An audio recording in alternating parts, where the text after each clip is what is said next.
Ya karena Sarah Azhar ini adalah artis yang sudah dari remaja gitu ya, terjun ke dunia hiburan. Bahkan namanya itu amat sangat terkenal sekali dan banyak menjadi pusat pemberitaan. Dan kita mau tanya-tanya di pengalaman masa lampau ketika Sarah Azhar ini menjadi pusaran pemberitaan. Dan memang kebanyakan itu ya banyak hal yang mungkin bagi Sarah di usia yang masih 20 tahun waktu itu adalah hal yang tidak mudah gitu. Ini ada artikelnya, salah satu yang pernah terjadi di sekitar tahun 2005 begitu ya. Video casting di kamar mandi tersebar, Sarah Azhar ngaku trauma jadi korban eksploitasi. Ini aku ingat banget sih, memang itu ada video dan ada beberapa artis di situ ya. Lagi di kamar mandi, jadi direkam secara diam-diam. Dan video itu kemudian memang tersebar dalam bentuk VCD dulu ya. VCD gitu dan itu kan memang di area private dan itu direkam gitu. Dan itu adalah tempat casting ya sebetulnya. Tempat casting ya. Tempat pemotretan gitu-gitu. Iya, betul. Ya. Pelakunya sih sempat ditahan. Sempat ditahan tapi cuma kaget aja ya. Pastilah. Kaget dan tidak menyangka. Dan kita waktu itu harus mengingat-ingat karena bayangin deh Feni. Ya? Iya, bukan. Aku kan dari dulu sering foto kalender belangko gitu kan. Iya. Jadi saya tuh pernah suuzon sama beberapa sama beberapa bukan kru kayak fotografer apa dan saya tuh sama sekali nggak mikir ini yang mana ya, yang saya sering kan yang ini gitu, tapi yang ini kok agak beda. Ternyata kan aku kan banyak sekali casting kan dari kecil. Ini di mana gitu kan? Lagi inget pas aku lagi inget, aku inget ini lagi waktu iklan. Jadi waktu itu castingnya cuma sekali, terus aku langsung dapet dan pemotretan hari itu juga. Iya, jadi aku ingat ada salah satu produk kecantikan. Oke. Tapi iklannya jadi betulan ada tuh fotonya. Emang ada ya. Ada produknya, produk A gitu namanya. Jadi kamu sempat pada saat itu karena mengingatnya jadi sempat takut ini yang di mana gitu. Iya, aku nggak tahu. Iya, lagi yang gimana ya? Trauma lah. Saking traumanya kita lupa gitu. Ini di mana ya gitu. Kita inget-inget. Pas udah hampir berapa minggu baru aku inget gitu.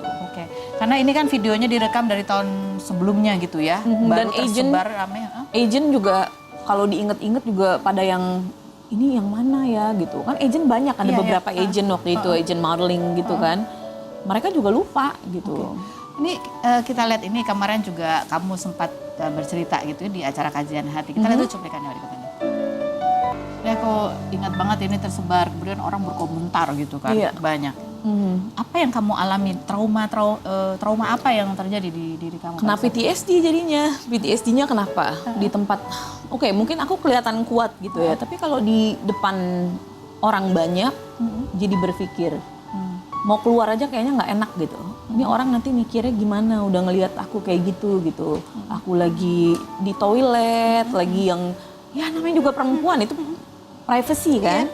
Privacy, terus tiba-tiba diperjualbelikan VCD-nya, kita lagi tidak mengenakan busana, lagi yang melakukan hal-hal yang personal dan itu bukan hanya menghancurkan saya sebenarnya, tapi menghancurkan adik saya juga. Oh ya? Terutama yang laki-laki.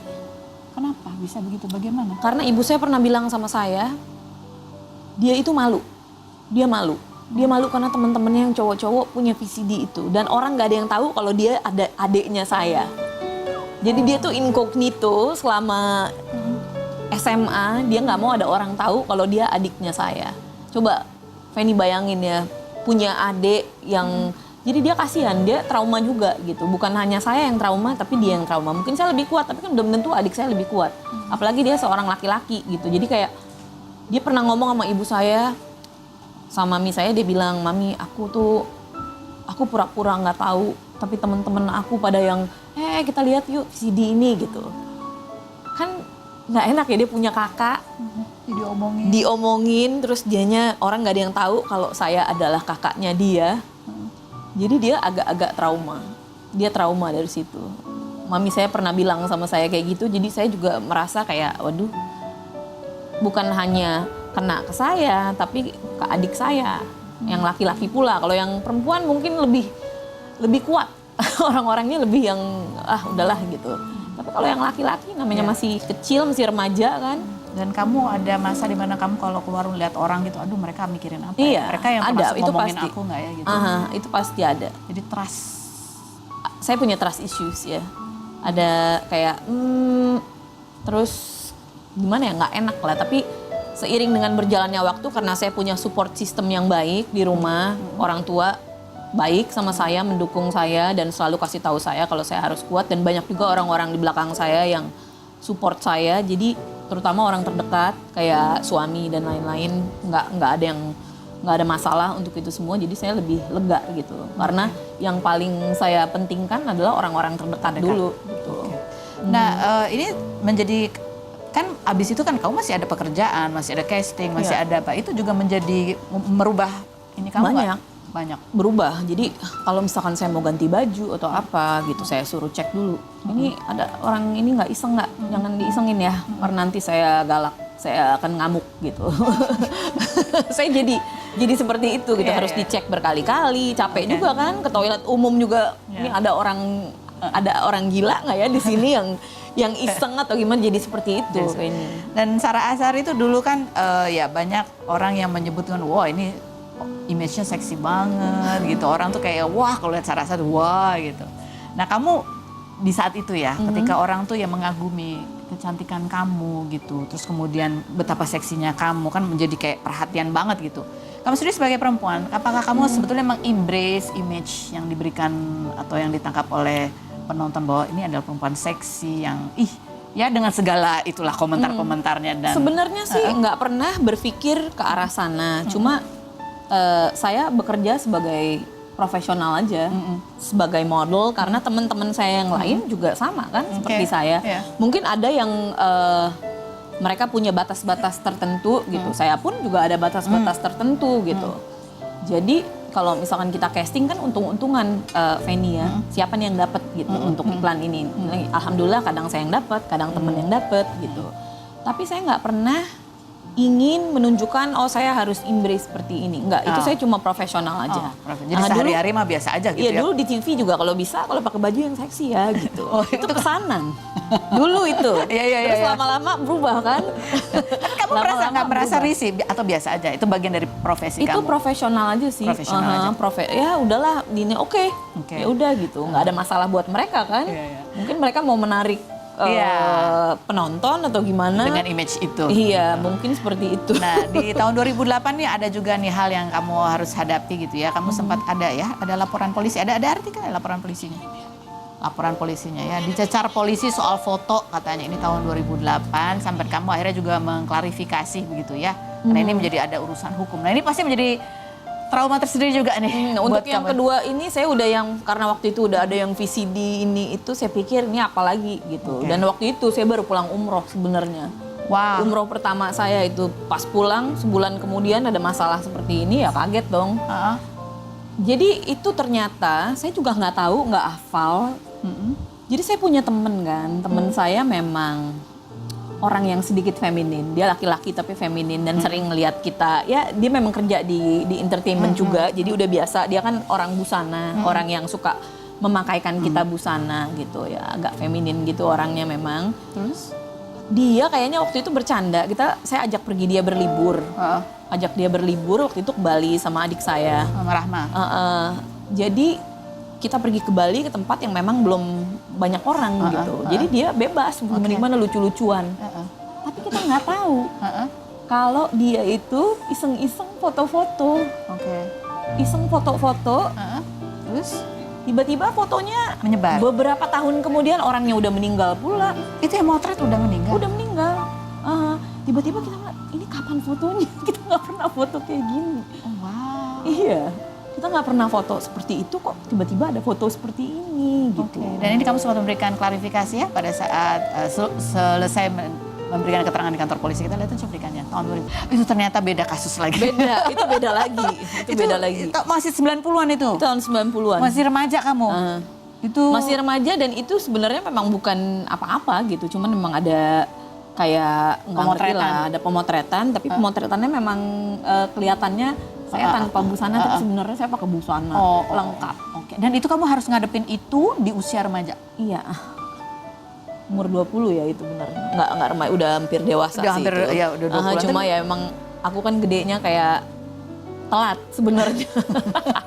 Setelah punya anak baru mikir yang mature gitu. Tapi waktu itu emang masih kecil dan dipanggil gitu. Apakah Anda pernah melakukan pemotretan ini? Saya bilang enggak, ini bukti-buktinya. Ada pakaiannya, ada apa ya. Cara angle ngambilnya aja memang berbeda gitu. Tapi nggak, ini kamu ya di usia yang masih relatif muda lah gitu, menghadapin itu gitu ya, harus ke kantor polisi itu, masih ingat nggak? Apa itu juga menjadi trauma buat kamu? Sedikit trauma, tapi karena aku punya support system yang baik di rumah, terutama waktu itu ayah masih ada mami juga, terus ada Kakak. pacar saya yang mendukung saya setiap kali ada masalah apa, dia selalu ada di samping saya juga. Terus kakak-kakak juga yang udah diemin aja gitu. Jadi itu bagian dari resiko pekerjaan gitu Iya, ya? jadi yang sedih tapinya udahlah gitu. Nah yang berikut, enggak, tapi yang foto-foto yang tadi yang Itu yang 2008 yang sama Rahma. Oh iya, itu ya kan Rahma masih ya Rahma masih belum terjun kita juga sih di- udah Udah tahun ya? 2008 kita udah anak saya waktu itu umur berapa? Udah 8 tahun Tapi umurnya. kejadian itu kalau di skala stresnya, Stres juga, pasti stres karena kita nggak pernah mikir apaan lagi nih gitu. dan Kayak itu baru pulang umroh. iya, waktu itu pulang umroh ini cobaan apa lagi gitu. Tapi ya after that ya udah gitu. Udah mulai yang oke lah, kita legakan aja dulu hati kita apa segala macem. Terus ya udah. Adik kamu yang Aku- laki gimana? Kalau adikku yang laki udah kuat dia waktu itu. Udah yang bodoh amat. Karena waktu itu kan yang tahun 2003 itu yang VCD itu kan yang paling berat sebenarnya buat saya.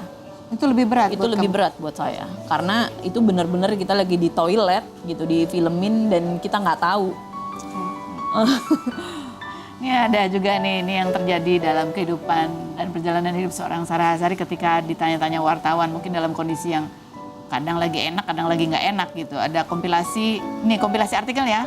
Sarah itu katanya, Sarah Azhari berlaku kasar pada wartawan infotainment. Sarah Azhari dan infotainment lah saling lapor.